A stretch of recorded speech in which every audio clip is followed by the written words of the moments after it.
Hey guys, it's Jesse, and today I'm going to show you how to build this workbench as well as this drill press. These are both relatively simple builds and they don't take a lot of parts. Enjoy this quick tutorial and don't forget to subscribe if you haven't already.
For the tabletop on this workbench, I'm going to show you two options. The first one uses this 2x8 plate, which all of the tiles can easily connect to for a stronger build. This option doesn't look the best to me since it adds some thickness to the sides and covers up the cheese slopes.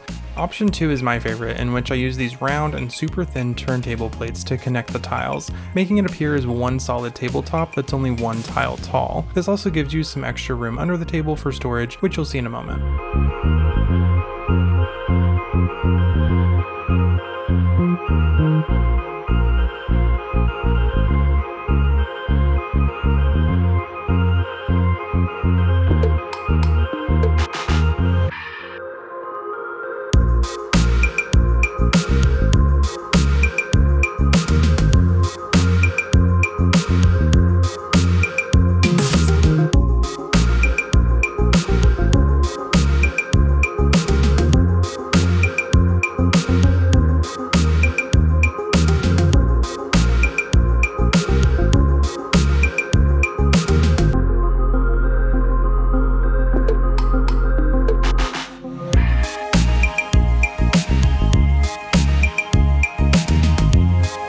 If you like these builds, you should check out my table saw tutorial, which I have the video linked in the description below. Don't forget to follow me on Instagram and TikTok, and consider joining my Patreon. You can actually join for free, and I upload instructions on there every week. Thanks for watching.